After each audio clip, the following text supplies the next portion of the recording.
एक पासे उहे माण्हू वेठा आहिनि जिन असांखे चूंडियो आहे, एक पासे उहे माण्हू वेठा आहिनि जेके चूंडियल बॉडी जे अॻे इलेक्शन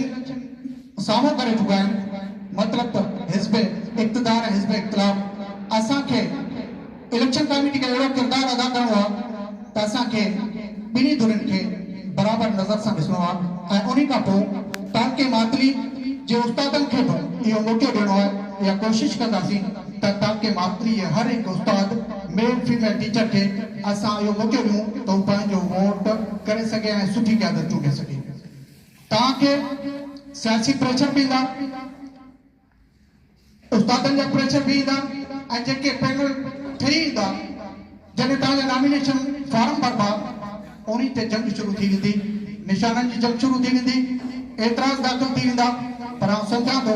त असांखे साबित क़दमी सां बीह ऐं पंहिंजे ज़मीर मुताबिक़ फ़ैसिला करणा पवंदा, अणधुरिया फ़ैसिला करणा पवंदा, तॾहिं वञी असां कामयाबु थींदासीं। सो तव्हां मां इहा असां उमेद था कयूं त इंशाअल्लाह ताला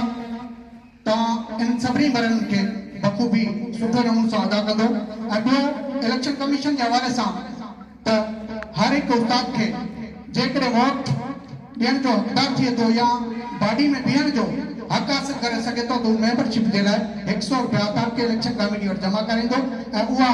7 तारीख़ फाइनल आहे। 7 तारीख़ अगस्त ते असां फाइनल तारीख़ रखी आहे। मरकज़ी इलेक्शन कमेटी सिंध इहे असांखे यूनिट पंहिंजे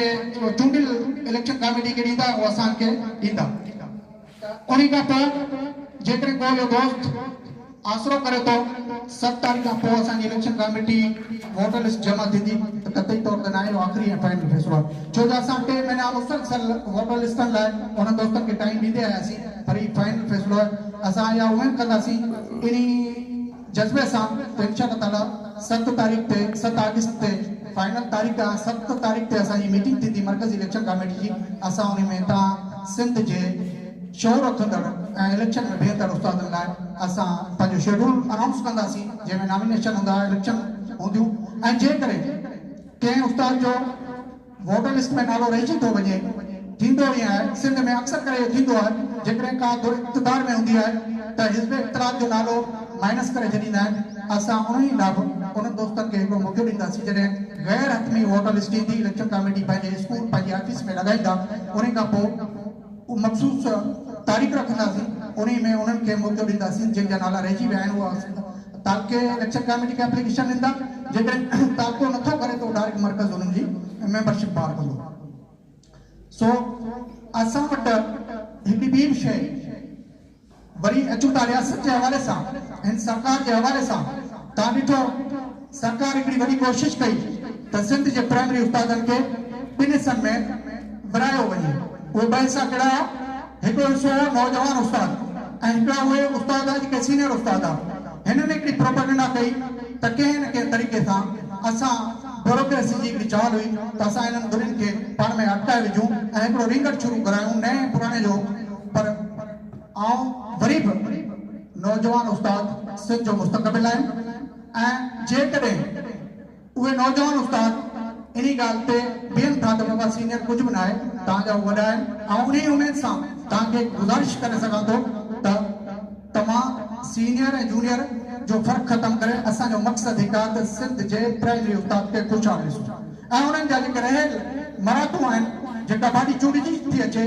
असां इक़्तिदार उन जे हवाले करे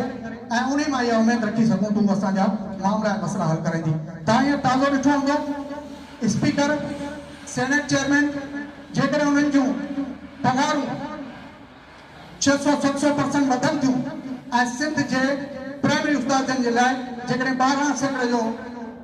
अनाउंस थिए थो, IMF वॾियूं अखियूं फाड़े ॾिसे थी त 12% तव्हां ॾियो था त असां वटि कुझु बि न आहे। इहो IMF जो न आहे, इहो असांजा चूंडियल नुमाइंदा ऐं असांजी जेका सरकार मौजूदा सरकार आहे उन जो रिंगट आहे। हू नथा चाहिनि त सिंध जो प्राइमरी उस्ताद ख़ुशहाल थिए। त असांखे इहा कोशिशि करणी पवंदी त अहिड़ी क़यादत चूंडे अचूं जेका बहादुर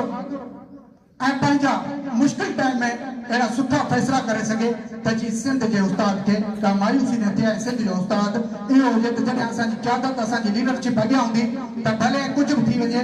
जेकॾहिं मारिजी था वञनि धमकियूं बि ईंदियूं आहिनि एवान जे साम्हूं धरना हूंदा आहियो तहरीक ॻाल्हाईंदा आहियो त एजेंसियूं तव्हांखे डेलिया ॾींदियूं आहिनि त हिते हीअं थी वेंदो जेकॾहिं तव्हां हिते प्रेस क्लब ते सुम्हो था त तव्हांजे लाइ हीअं थी वेंदो हीअ मामला मतिलबु काफ़ी अहिड़ा मामला पैदा कंदा आहिनि पर जेकॾहिं तव्हांजी बहादुर क़यादत चूंडियल हूंदी ऐं तव्हांखे पंहिंजे जेको सो ईमानदारी सां ॿुधायो हूंदो त उहो कॾहिं बि न हटंदा ऐं ॿियो इहो हूंदो आहे त मौत महबूब सां मिलाप जो ॿियो नालो हूंदो आहे मौत असां हिते वेठा आहियूं तॾहिं बि अची वेंदो सफ़र में हूंदासीं तॾहिं बि अची वेंदो जेकॾहिं घर में हूंदासीं तॾहिं मौत अची वेंदो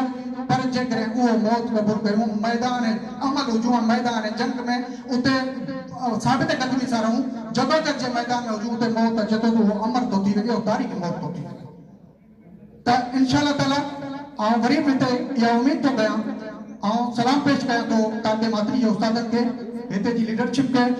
ऐं इन ई उमेद सां त हीअ जेके अॼु फ़ैसिला थिया आहिनि इलेक्शन कमेटी चूंडी आहे इंशाअल्लाह ताला तव्हां सभिनी दोस्तनि जो हिननि ते भरोसो हूंदो ऐं इन्हनि लाइ ॿिन्ही धुरियुनि खे जेकॾहिं इक़्तिदार ऐं पोज़ीशन वारियूं धुरियूं आहिनि उन्हनि मां इहा उमेद कंदासीं त भट्टी साहब ऐं हुनजी टीम सां सहकार करे हिननि खे बि तव्हां हलाइण वारा हूंदो हिननि लाइ तव्हां मुश्किलूं जेकॾहिं पैदा कंदो त ईअं न थी सघंदा पर जेकॾहिं तव्हां हिन सां तावन कंदो त इंशाअल्लाह ताला हिकिड़ी सुठी क़यादत चूंडींदी ईंदी ऐं उहा मुस्तक़बिल जे लाइ बहितर फ़ैसिला करे सघंदी जो जी जीअरे वो जीअंदो रहंदो जो जी जीअरे वो जीअंदो रहंदो जो आम गुज़ारे वो जीअंदो रहंदो तारीख़ तब्दील ॾिनी पक्का मूंखे जो सिंध संवारे वो जीअंदो रहंदो सच सलामत साथ सलामत सिंध सलामत